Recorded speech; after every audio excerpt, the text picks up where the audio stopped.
Hey girls, it's Tuesday, and I wasn't quite sure what to do for a video, so I looked to my bookshelf, and I found children's books that I used to read when I was a little kid, so I thought that I would make that the unofficial theme that I am doing. So this is Ahoy There Little Polar Bear by Hans de Beer, and it's from a series all about this little polar bear named Lars, and I actually have the actual stuffed animal of Lars, except for I just called him Bear, and I've had him since I was born. So this is Ahoy There Little Polar Bear by Hans de Beer. There you can see Lars. Ahoy There Little Polar Bear by Hans de Beer. Lars the little polar bear lived with his mother and father near the North Pole, where everything was white for as far as the eye could see.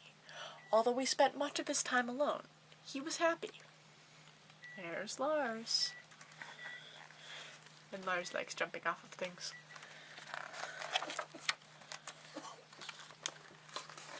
But one day, when Lars swam quite far from his den, something terrible happened. Lars caught his foot, was pulled deep down into the sea, then yanked up in a gigantic neck.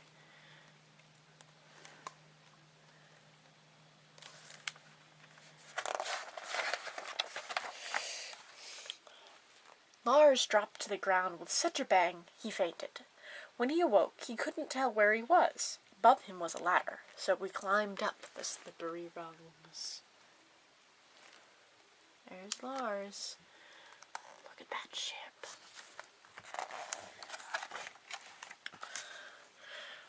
Lars roamed the long hallways. It seemed he was all alone until something rustled behind him. As he turned around, two large eyes stared at him. Lars ran for his life. Just when he thought he was safe again, he heard a voice. "Don't be afraid. It's only me, Nemo, the ship's cat. Welcome aboard." Lars looked up. Above him was a friendly-looking creature with orange fur. Lars could see that Nemo was an animal he could trust. Someone's creeping. And then there's Nemo and Lars. "I'm Lars," said the little polar bear. "I'm trying to get home as soon as I can." "I'm afraid that isn't possible, at least not right away," Nemo said. "Your home is a long way from where we are now." "Where are we?" asked Lars. "We're on a ship, on our way back to port. Once we're there, I'll take you to see some friends of mine who may be able to help. But until then, there isn't anything we can do. Why don't we get something to eat? I expect you're very hungry." When he had eaten, Lars felt much more cheerful and curled up beside Nemo and fell fast asleep. There's the big ship. Nap time.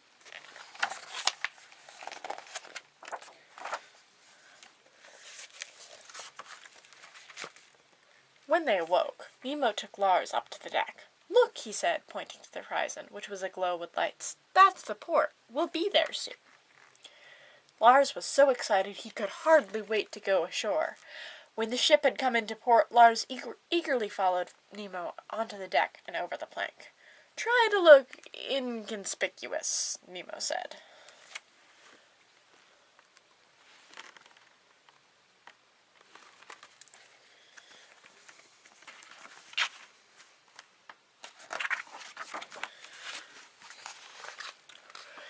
What Lars found on the other side of the plank surprised and disappointed him.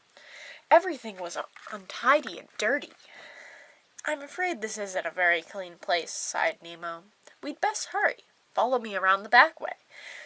The streets are much too dangerous." As Lars and Nemo made their way through the alleys and back streets, Lars's white coat became dirtier and dirtier. He wished more than ever that he was home again, where everything was clean and white. Lars got dirty.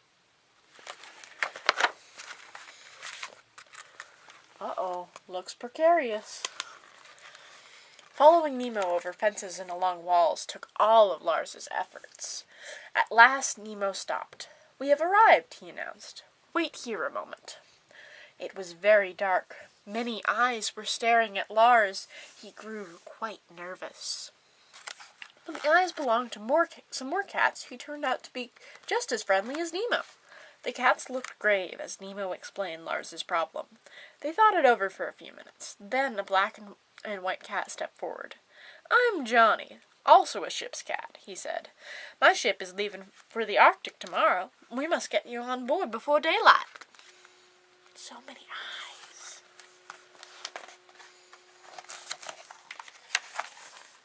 Look at all the kitties. Phew. Excuse me. Lars, Johnny, and Nemo had to rush back through the alleys and backyards. Lars was so excited to be on his way home again, he forgot to watch where he was going and almost was hit by a truck. Look at that truck. When Lars reached the ship, he said goodbye to Nemo. Quickly, for there was not much time. It was a sad moment. Lars and Nemo.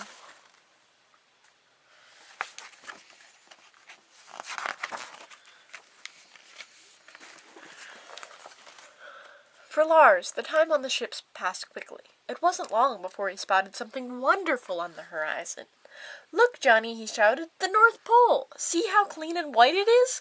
I was once as clean and white as that!"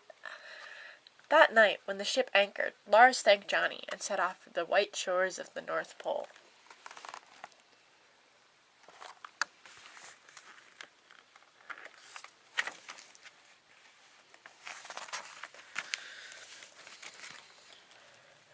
As Lars swam, the sea washed his fur clean. Once on shore, Lars ran for his den to greet his worried parents, who couldn't have been happier to see him. When Lars told his parents about his adventures, their mouths dropped open. "And this is what Nemo looks like," said Lars.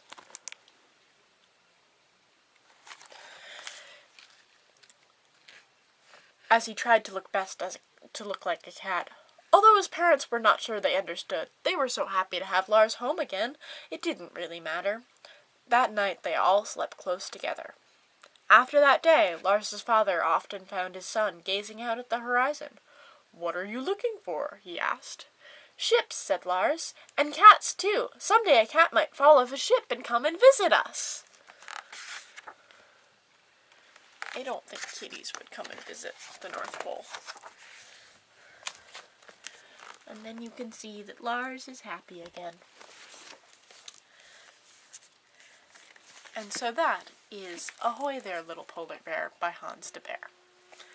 This was my favorite series when I was a little kid. I really liked polar bears, and I have a whole polar bear stuffed animal family, and it's kind of a big thing in my family.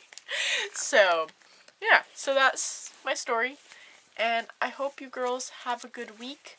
I'm sorry I've been kind of inconsistent about posting, but last week it was like Thursday, and then I remembered that it was past Tuesday.